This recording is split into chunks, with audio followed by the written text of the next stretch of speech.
En las escrituras de los profetas, uno de los títulos del Mesías es el brazo del Señor. Los milagros de Jesús mostraban que era el brazo de Dios en la tierra. Con un toque de su mano o una palabra de su boca, los enfermos y moribundos sanaban al instante. Se le acercaron grandes multitudes que llevaban cojos, ciegos, lisiados, mudos y muchos enfermos más, y los pusieron a sus pies, y él los sanó. Las palabras de los profetas se estaban cumpliendo. Los ciegos ven, los cojos andan, los que tienen lepra son sanados, los sordos oyen, los muertos resucitan, y a los pobres se les anuncian las buenas nuevas. No había enfermedad que Jesús no pudiera curar. Un hombre que tenía lepra se le acercó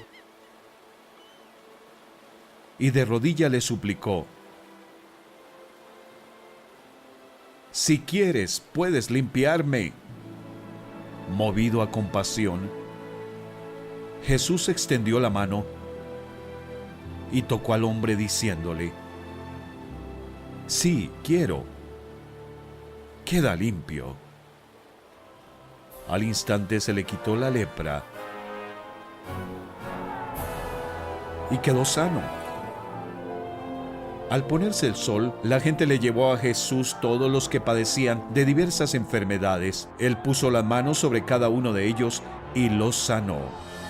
Además de muchas personas salían demonios que gritaban: «¡Tú eres el Hijo de Dios!».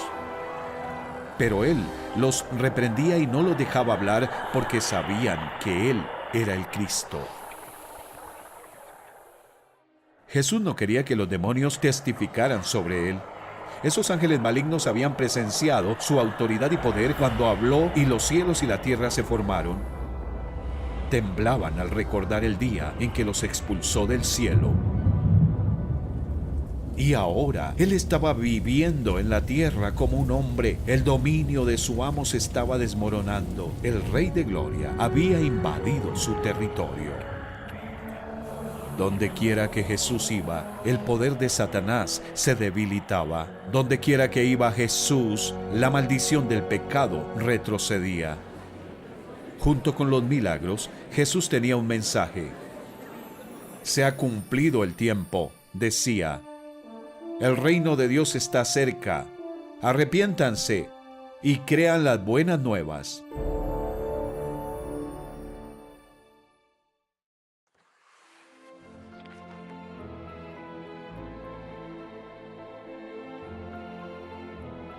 Jesús seleccionó a 12 hombres para viajar con él y aprender de él. También le seguían muchas mujeres. Ellas apoyaban a Jesús y a sus discípulos con alimentos y dinero. A los que creían en él, su llamado era sencillo: sígueme. Pero su llamado también era costoso. El que quiere a su padre o a su madre más que a mí, no es digno de mí. El que quiere a su hijo o a su hija más que a mí, no es digno de mí. Dado que varios de sus discípulos eran pescadores, Jesús a menudo pasaba el día junto al mar de Galilea. La gente acudía a él de todas partes. Comenzó Jesús a enseñar a la orilla del lago. La multitud que se reunió para verlo era tan grande que él subió y se sentó en una barca que estaba en el lago, mientras toda la gente se quedaba en la playa. Después de pasar el día enseñando, Jesús les dijo a sus discípulos: «Crucemos al otro lado». Ya estaba en la barca, así que salieron y dejaron a la multitud. Se desató entonces una fuerte tormenta, y las olas azotaban la barca tanto que ya comenzaba a inundarse.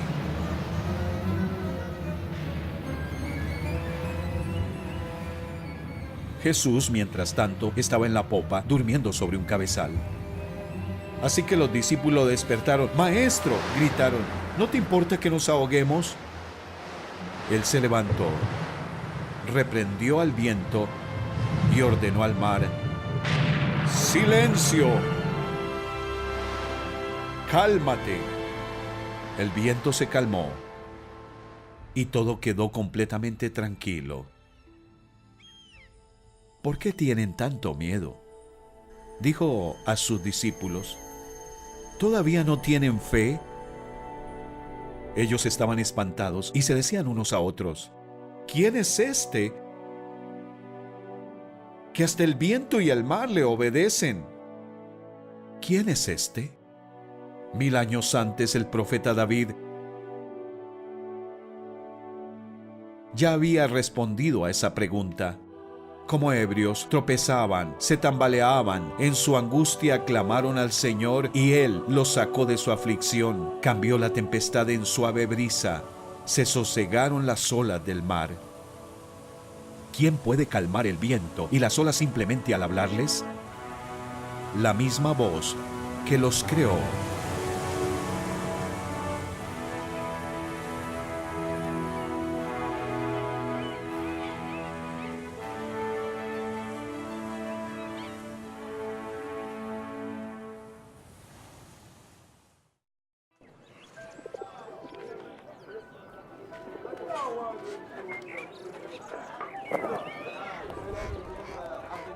Un día, 4 hombres que cargaban la camilla de un hombre paralítico entraron a la casa donde estaba Jesús. Intentaron abrirse paso a empujones, pero el lugar estaba tan atiborrado de gente que no pudieron entrar. Así que subieron al tejado, quitaron unas tejas y bajaron la camilla a la habitación justo delante de Jesús. Al ver Jesús la fe de ellos, le dijo al paralítico: Hijo, tus pecados quedan perdonados. Jesús sabía que la mayor necesidad de este hombre no era volver a andar, sino recibir perdón por sus pecados. Algunos de los maestros de la ley religiosa que estaban allí sentados pensaron: ¿qué es lo que dice? Es una blasfemia. Solo Dios puede perdonar pecados. En ese mismo instante, Jesús supo lo que pensaban, así que les preguntó: ¿por qué cuestionan eso en su corazón? ¿Qué es más fácil decirle al paralítico: tus pecados son perdonados? O ponte de pie, toma tu camilla y camina. Así que les demostraré que el Hijo del Hombre tiene autoridad en la tierra para perdonar pecados. Entonces Jesús miró al paralítico y dijo: ponte de pie, toma tu camilla y vete a tu casa. Y el hombre se levantó de un salto, tomó su camilla y salió caminando entre los espectadores, que habían quedado atónitos. Todos estaban asombrados y alababan a Dios exclamando: jamás hemos visto algo así. Los maestros de la ley estaban cegados por su religión y su orgullo. Sus pensamientos discurrían algo así: Jesús, eres un blasfemo. Insultas a Dios porque afirmas que puedes perdonar los pecados. Sin embargo, solo Dios puede hacer eso. Tenían razón al pensar que solo Dios podía perdonar los pecados, pero se habían equivocado en sus conclusiones respecto a quién era Jesús. ¿Quién crees tú que es Jesús? ¿Te acuerdas del significado de su nombre? El Señor salva. En un pueblo palestino donde Jesús enseñó, la gente llegó a esta conclusión: ahora lo hemos oído nosotros mismos y sabemos que verdaderamente este es el Salvador del mundo.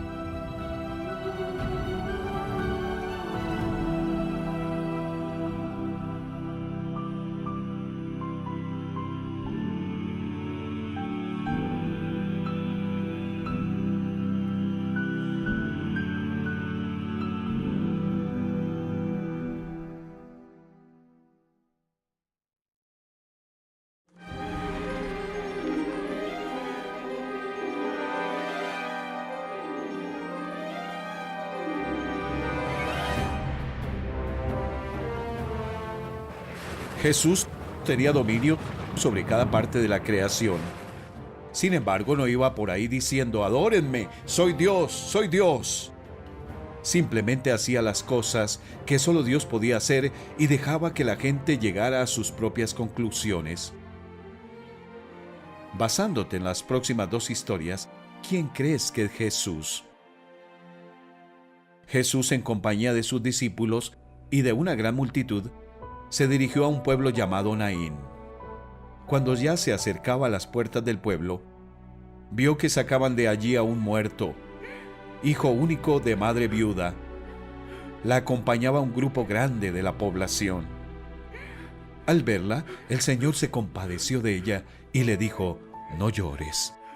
Entonces se acercó y tocó el féretro. Los que lo llevaban se detuvieron, y Jesús dijo: «Joven, te ordeno que te levantes».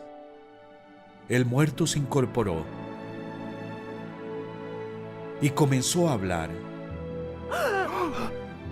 Y Jesús se lo entregó a su madre.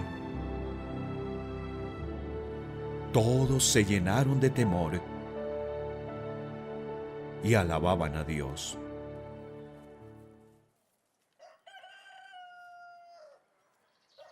En otra ocasión, Jesús visitó a dos hermanas que estaban de luto, Marta y María. Hacía 4 días que había muerto su hermano Lázaro.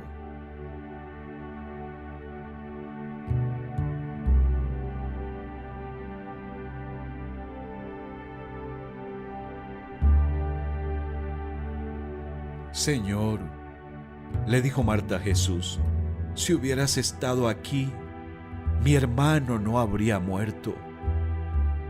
Jesús le dijo: yo soy la resurrección y la vida. El que cree en mí vivirá aunque muera. Y todo el que vive y cree en mí no morirá jamás. ¿Crees esto? Sí, Señor.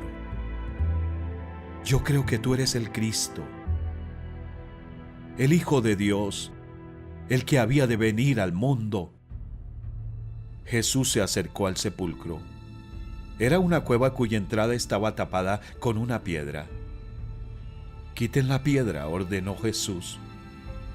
Marta, la hermana del difunto, objetó: Señor, ya debe oler mal, pues lleva 4 días allí.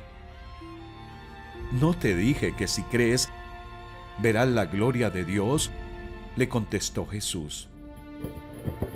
Entonces quitaron la piedra.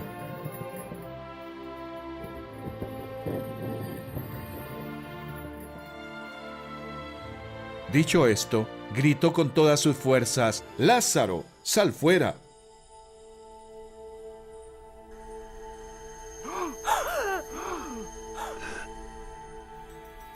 El muerto salió, con vendas en las manos y en los pies, y el rostro cubierto con un sudario. «Quítenle las vendas y dejen que se vaya», les dijo Jesús.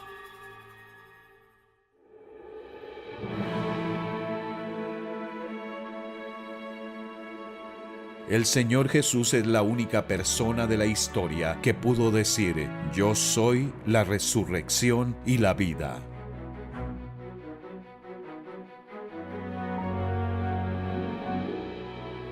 Sus obras prueban que sus palabras eran ciertas.